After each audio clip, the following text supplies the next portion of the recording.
Olá pessoal, mais uma aula de Geografia do sétimo ano do Ensino Fundamental. O conteúdo da aula de hoje ele está na apostila 2, a partir da página 248. Na aula de hoje nós vamos continuar falando sobre o mundo urbano, especificamente sobre os problemas ambientais. Antes de iniciarmos o assunto dos problemas ambientais, vamos fazer aí uma pequena revisão do que a gente aprendeu na última aula. Na última aula a gente falou sobre o transporte público, sobre a violência urbana, e dentro do assunto da violência urbana nós falamos do tráfico, e iniciamos aí as questões ambientais quando abordamos as mudanças climáticas nas cidades.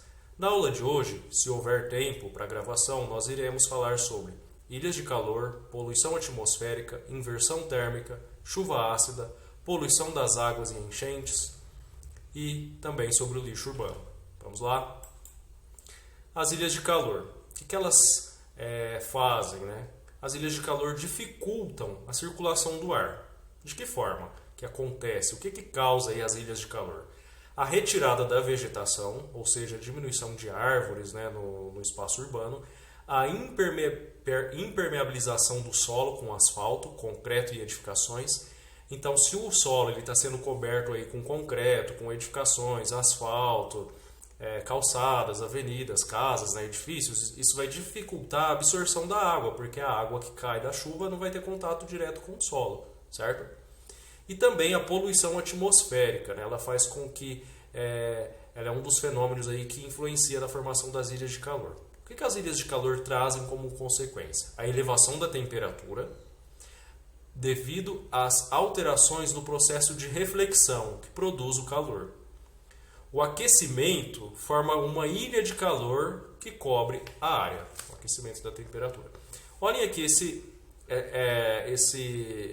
gráfico aqui, ó. Perfil das ilhas de calor. A gente tem aqui, olha, o centro da cidade, né, com os edifícios, as construções. Nós temos a área comercial, a área residencial, a área verde, a área periférica e a área rural. Na cor vermelha, essa linha na cor vermelha é a temperatura. Olha só, no centro, com média de 32,8 graus. Na área verde, 30 graus, 2,8 graus de diferença. Então, o que a gente observa? Que nas regiões centrais das cidades há uma temperatura mais elevada, principalmente em razão dessas questões que a gente acabou de dizer aqui, a impermeabilização, a ausência de vegetação, a poluição, né? Certo?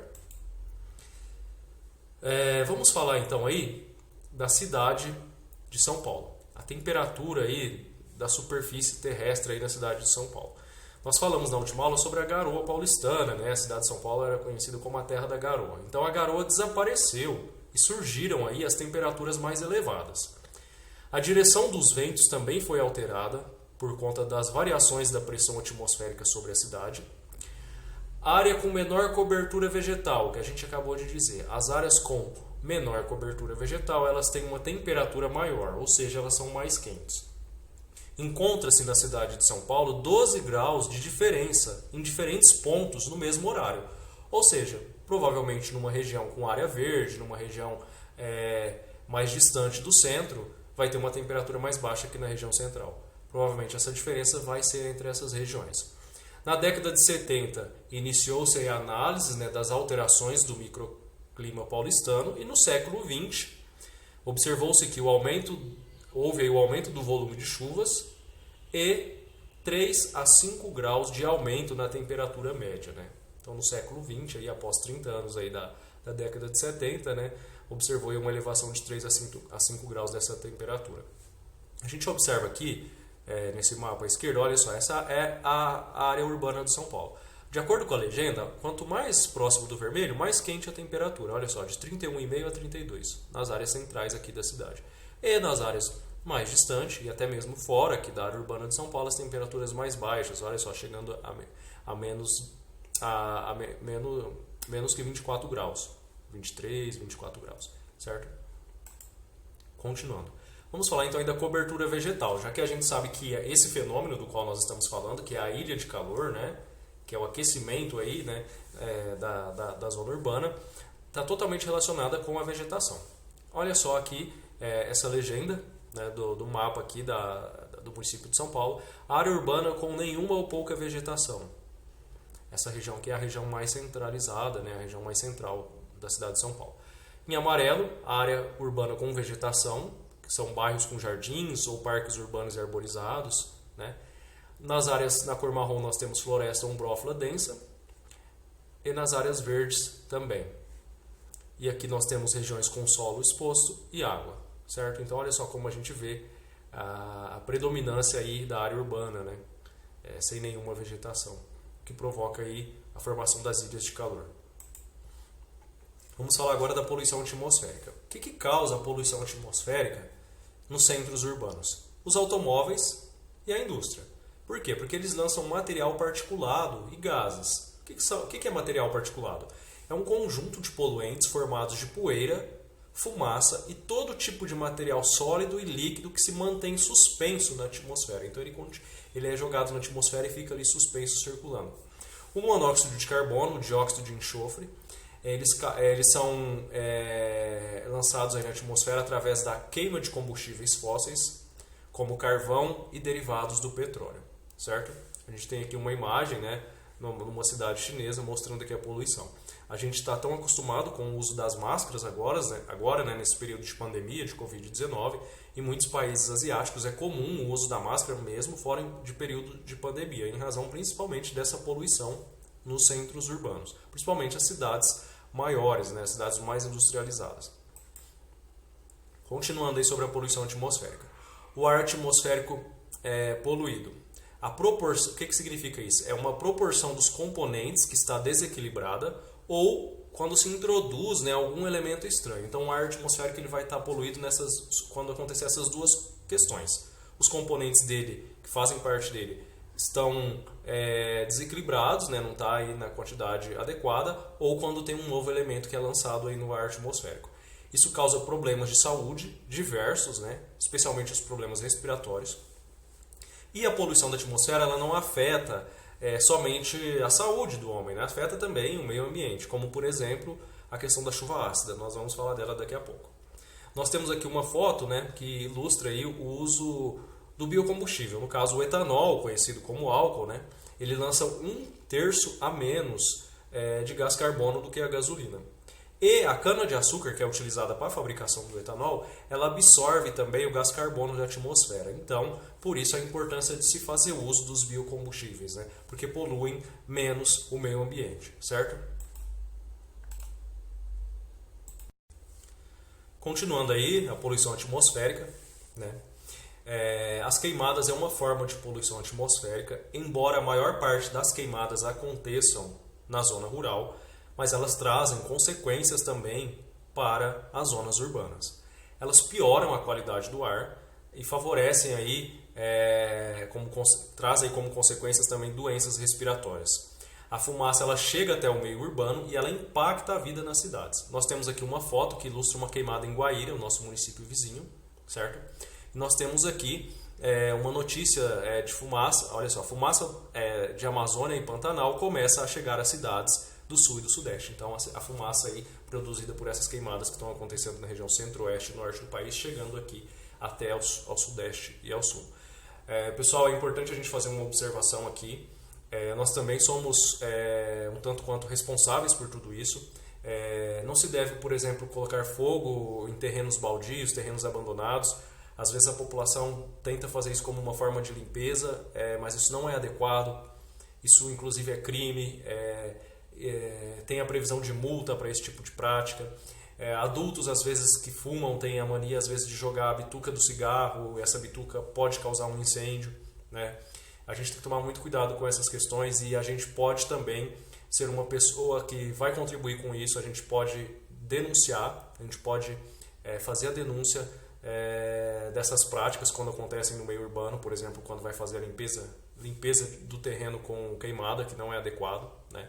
Pode se ligar aí da Secretaria do Meio Ambiente ou mesmo para a polícia, né? E estar notificando essas situações, certo?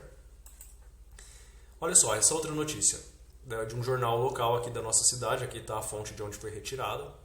Barretos registrou o maior índice de queimadas do estado em agosto. O município de Barretos ocupa o primeiro lugar, com 427 focos registrados no mês de agosto, né?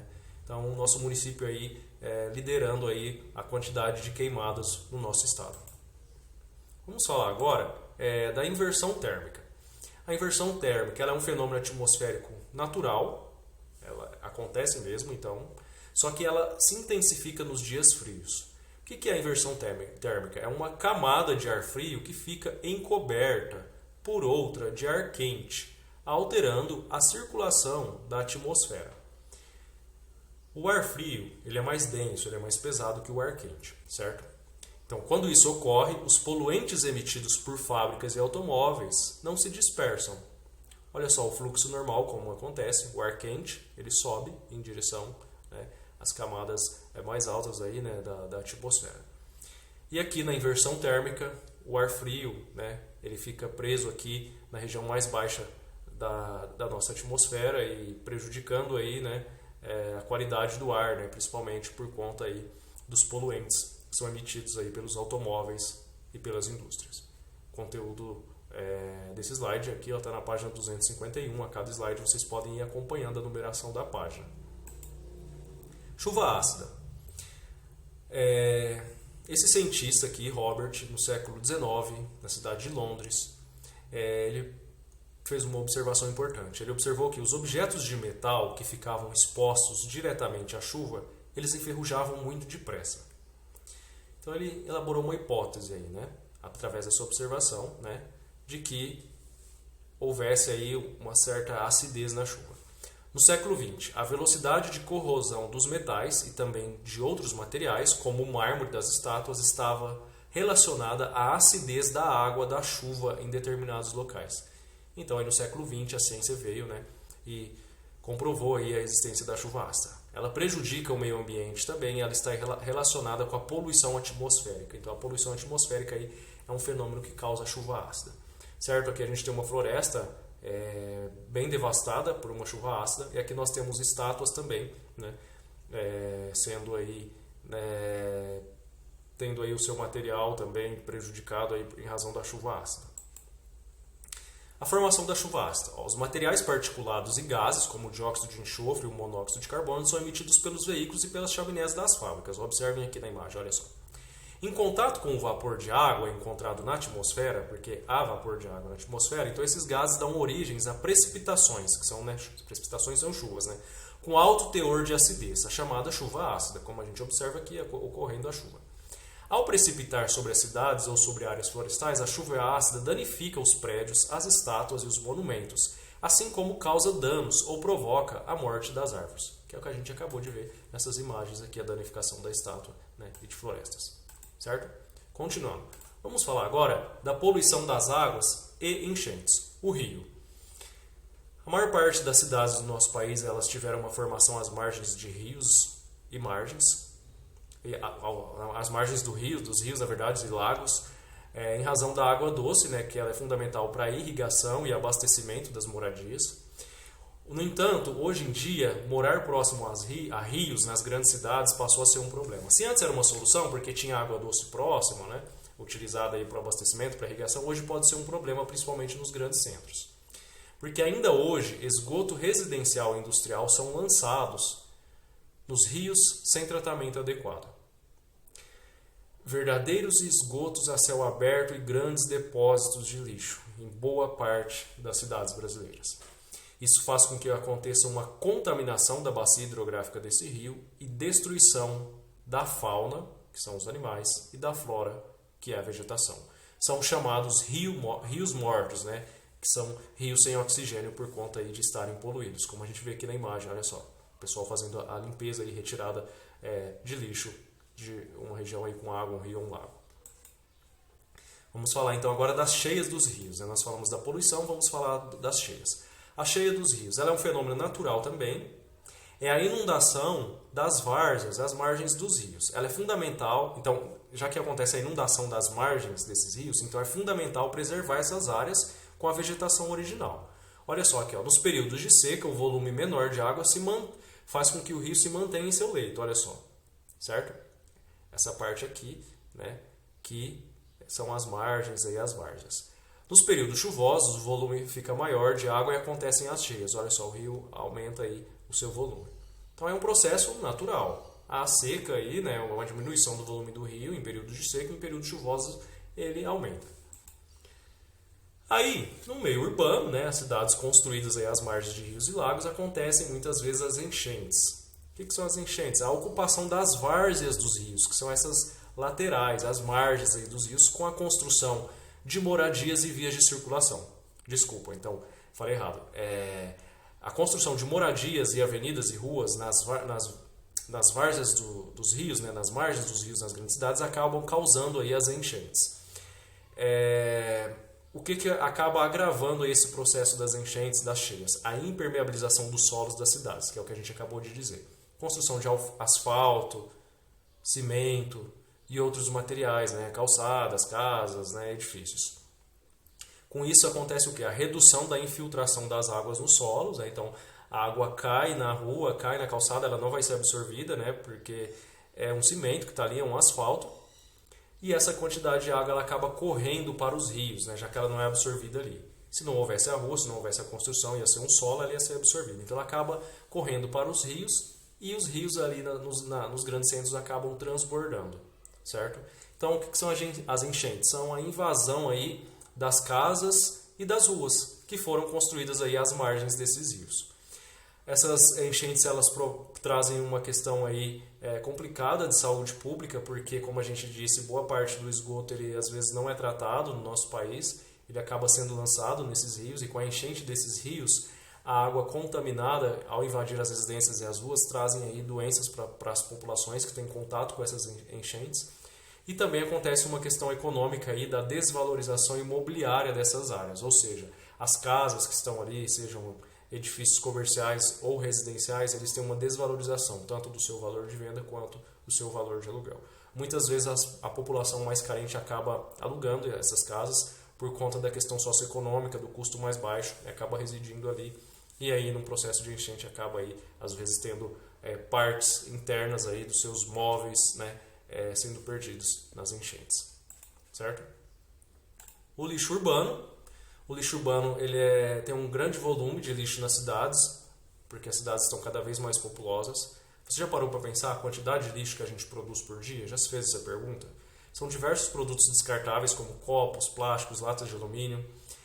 Acontece muito descarte irregular, as pessoas acabam não jogando nas lixeiras, jogam nas calçadas, nos terrenos, tudo isso prejudica, isso não deve ser feito. Existem cidades que instituem multas para moradores, cidadãos que fazem esse tipo de descarte dos lixos.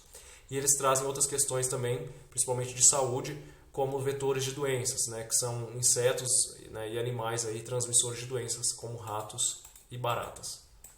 Pessoal, na próxima aula a gente vai falar aí da questão do lixo urbano, vamos continuar nesse assunto, a gente vai falar de como deve ser o descarte, né, as consequências do descarte regular, tá? Então a gente continua na próxima aula, espero que vocês tenham compreendido o conteúdo e bons estudos.